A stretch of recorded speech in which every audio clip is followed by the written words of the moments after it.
अच्छा मिगी स्टूडेंट, जो आपका यहाँ पर विज्ञान का पेपर होने वाला है 2:30 बजे से, तो आपका यहाँ पर जो विज्ञान का पेपर हम आपको दिखा रहे हैं, इसे आप जरूर पढ़िएगा। यदि आप इस पेपर को पढ़ते हैं तो आपको यहाँ पर फुल में फुल मार्क्स आने वाले हैं। तो आपका जो कक्षा छठी वालों का विज्ञान का पेपर होने वाला है, जल्दी से देख लीजिए फटाफट। यहाँ पर आपका जो पूर्णांक है वो आपका 60 नंबर का रहेगा, कक्षा 6। समय आपको 2.5 घंटे यहाँ पर देखने को मिल जाएगा। तो यहाँ पर फटाफट पूरा पेपर देख लीजिए, और साथ ही जो इनके सॉल्यूशन है वो भी हम आपको देने वाले हैं। तो वीडियो को लाइक, चैनल को सब्सक्राइब जरूर करें। जो स्टूडेंट चैनल को सब्सक्राइब करते हैं उन्हें हम आपको यहाँ पर बहुत ही अच्छा पेपर बताने वाले हैं। तो वीडियो को लाइक, चैनल को सब्सक्राइब जरूर करें। तो यहाँ पर आप देख लीजिए, जो पहला प्रश्न है, पहला प्रश्न आपका स्टूडेंट रहेगा बहुविकल्पीय प्रश्न है, और 1 से 5 तक आपके प्रश्न रहेंगे। तो आप पहला प्रश्न देख लीजिए, निम्न में से कौन सी वस्तु पारदर्शी है? तो इसमें आपको 4 विकल्प देखने को मिल जाएंगे, जिसमें आपका पहला है जल, दूसरा है आपका ईंट, सी है कांच, डी है वायु। तो इसमें आपको करेक्ट आंसर बताना है, यानी जो आपका सही आंसर है वो आपको बताना है। तो इसमें जो आपका करेक्ट सही आंसर है वो आपका ईंट हो जाएगा। फिर आता है स्टूडेंट्स आपका यहाँ पर प्रश्न नंबर दूसरा, जल व तेल के मिश्रण को किस विधि द्वारा पृथक किया जाता है? तो इसमें है चालन विधि, संवहन विधि, अवसादन व निस्तारण विधि और निस्यंदन विधि। तो इसमें जो आपका करेक्ट आंसर रहेगा वो आपका यहाँ पर हो जाएगा अवसादन व निस्तारण विधि। फिर आता है आपका यहाँ पर प्रश्न नंबर तीसरा। तो प्रश्न नंबर तीसरा रहेगा, भोपाल से इंदौर के बीच की दूरी को प्रमुख रूप से किस मात्रक द्वारा व्यक्त किया जाता है? तो इसमें सेंटीमीटर, मीटर, किलोमीटर, डेकामीटर। तो इसमें जो आपका करेक्ट आंसर रहने वाला है वो हम आपको बताने वाले हैं। तो आपका यहाँ पर तीसरे का जो करेक्ट आंसर है वो आपका यहाँ पर किलोमीटर हो जाएगा, क्योंकि यहाँ पर दूरी, जो रूट की दूरी है वो किलोमीटर में नापी जाती है। फिर आपका यहाँ पर चौथा, छाया की आकृति निर्भर करती है। तो इसमें वस्तु के आकार पर, वस्तु स्रोत की स्थिति पर, प्रकाश स्रोत के रंग पर, उपयुक्त सभी। तो इसमें इसमें जो आपका करेक्ट आंसर रहेगा, तो स्टूडेंट्स इसका जो आपका चौथा है, इसका करेक्ट आंसर रहेगा, यहाँ पर आप देख लीजिए, प्रकाश स्रोत की स्थिति पर। इसके बाद है आपका यहाँ पर पांचवा, चुंबक के दो ध्रुव में सदैव प्रतिकर्षण होता है। तो इसका आपको आंसर बताना है क्या रहने वाला है। तो इसका आपको यहाँ पर देख लीजिए, दोनों के समान ध्रुवों, दोनों के असमान ध्रुवों में, सभी ध्रुवों में, उपयुक्त सभी। तो इसमें जो आपका करेक्ट आंसर रहेगा पांचवी में, वो आपका यहाँ पर हो जाएगा दोनों के समान ध्रुवों में। इसके बाद आता है आपका अगला प्रश्न। तो अगला प्रश्न यहाँ पर देख लीजिए, रिक्त स्थान रहेंगे। तो आपके जो रिक्त स्थान है वो आपके यहाँ पर 6 से 10 तक रहेंगे। जो आपका प्रश्न छठवां है वो आप यहाँ पर देख लीजिए, जिस विलयन में और अधिक पदार्थ न घुल सके वह कहलाता है। तो जो आपका यहाँ पर छठवीं का यहाँ पर आंसर रहेगा वो आप यहाँ पर देख लीजिए, छठवीं का आपका आंसर रहने वाला एक मूल। क्या रहने वाला है? एक मूल। तो कॉपी में नोट कर लीजिए और याद भी कर लीजिए। जो आपका छठवीं का सॉल्यूशन है वो आपका एक मूल हो जाएगा। फिर आता है आपका यहाँ पर सातवां प्रश्न, भूसा अनाज के भारी बीजों से डॉट डॉट द्वारा पृथक किया जाता है। तो यहाँ पर जो सातवां है, इसका हो जाना है आपका थ्रेसर। क्या हो जाना है? थ्रेसर। ये आपका करेक्ट आंसर हो जाएगा। फिर आता है आपका यहाँ पर आठवां, बाष्प का ठंडा छोटे होकर छोटी छोटी बूंदों में बदलना कहलाता है। तो आठवीं का जो सॉल्यूशन है वो हो जाएगा आपका संघनन। क्या हो जाएगा? संघनन। फिर आपका यहाँ पर नौवां, पर्वतीय क्षेत्र में पाए जाने वाले वृक्ष मैदानी क्षेत्र की तुलना में डॉट डॉट होते हैं। तो जो आपका नौवीं का सॉल्यूशन है वो आपका रहेगा मजबूत। क्या रहेगा? यहाँ पर देख लीजिए, आपका रहेगा मजबूत। नौवीं का मजबूत हो जाएगा। फिर आपका आता है दसवां, विद्युत सेल में धातुओं की टोपी की सिरा कहलाती है। तो 10वें का सॉल्यूशन आपका हो जाएगा धनात्मक। तो यहाँ पर कर लीजिए आप धनात्मक सिरा। ये आपका यहाँ पर 10वीं का सॉल्यूशन हो जाएगा। तो अच्छे तरीके से देख लीजिए। इसके बाद आते हैं आपके यहाँ पर अति लघु उत्तरीय प्रश्न है।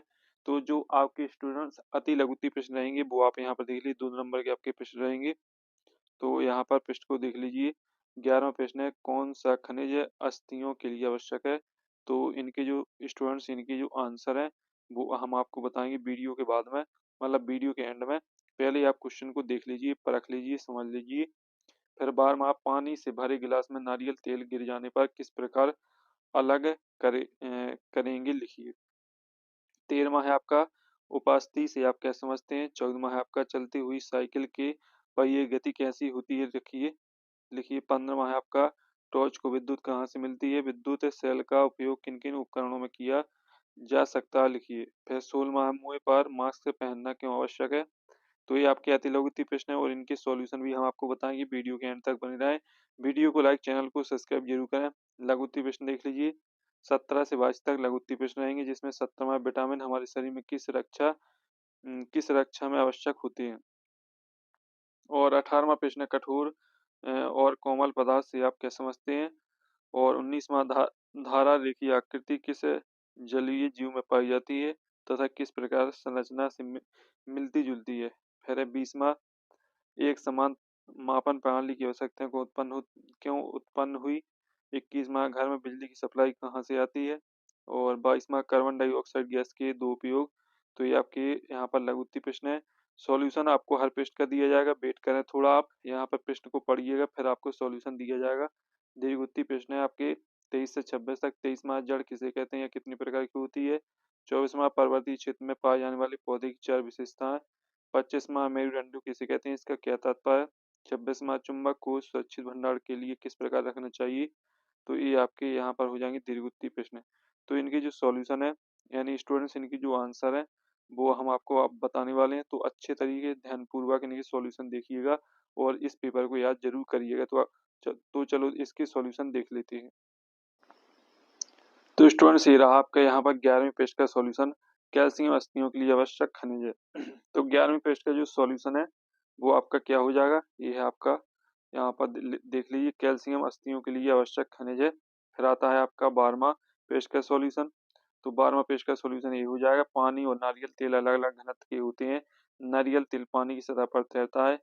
इसे चम्मच से हटाया जा सकता है या छानकर अलग किया जा सकता है। तो ये आपका 12वें पेस्ट का सॉल्यूशन हो जाएगा। फिर आपका 13वां पेस्ट आता है।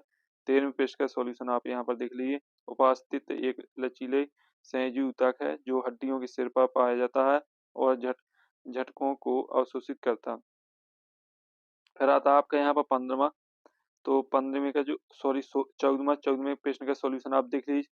चलती हुई साइकिल की पहिए गति परिक्रामी गति होती है। फिर आपका यहाँ पर आता है 15वां प्रश्न का सॉल्यूशन। तो 15वें प्रश्न का सॉल्यूशन देख लीजिए। टॉर्च को विद्युत सेल से बिजली मिलती है। विद्युत सेल का उपयोग घड़ी, रिमोट, मोबाइल टॉर्च आदि खिलौने में किया जाता है। फिर आता है आपका 16वें प्रश्न का सॉल्यूशन। तो यहाँ पर देख लीजिए मास्क पहनना आवश्यक है क्योंकि यह हवा में फैली हानिकारक कणों, धूल, प्रदूषण, संक्रमण से बचाव करता है। फिर आता है आपका यहाँ पर 17वां प्रश्न का सॉल्यूशन। विटामिन हमारे शरीर की रोग प्रतिरोधक क्षमता बढ़ाने, विकास, हड्डी की मजबूती और ऊर्जा उत्पादन में सहायक करते हैं। फिर आता है आपका यहाँ पर 18वां प्रश्न का सॉल्यूशन। कठोर पदार्थ वे होते हैं जिनका आकार व रूप आसानी से नहीं बदलता।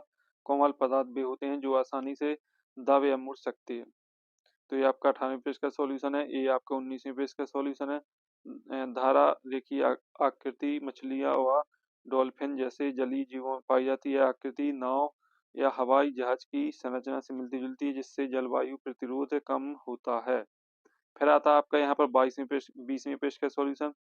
एक समान मापन प्रणाली की आवश्यकता इसलिए हुई ताकि दुनिया भर में मापन में एक रूपता बनी रहे और व्यापार, विज्ञापन और तकनीक में भ्रम ना हो। फिर आता है आपका 21वें पेज का सॉल्यूशन। घर में बिजली की सप्लाई पावर स्टेशन या ग्रिड से ट्रांसफर के माध्यम से आती है। तो यहाँ पर 21वें पेज का सॉल्यूशन हो जाएगा। फिर आता है आपका 22वें पेज का सॉल्यूशन। यहाँ पर देख लीजिए कार्बन डाइऑक्साइड का उपयोग कोल्ड ड्रिंक और अग्निशामक यंत्रों में किया जाता है और इसका जो दूसरा उपयोग है ग्रीन हाउस प्रभाव में पौधे की वृद्धि बढ़ाने के लिए उपयोग में की जाती है। फिर आता है आपका यहाँ पर 23वें पेज का सॉल्यूशन देख लीजिए जल्दी से।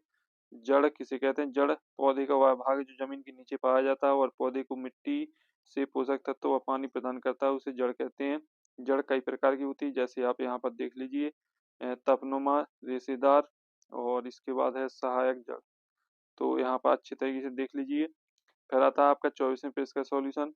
तो यहाँ पर 24वें पेज का सॉल्यूशन है पर्वतीय क्षेत्र में पाए जाने वाले पौधे की विशेषताएं। तो इनके सॉल्यूशन आप यहाँ पर देख लीजिए। शंकु के आकार की पत्ती होती हैं जिससे बर्फ आसानी से गिर जाए। और दूसरा है आपका पत्तियां सुई नुमा होती हैं जिससे पानी का कम वाष्पीकरण हो। और तीसरा पौधे पर मोटी मोम की परत होती है जो ठंडे से बचाती है।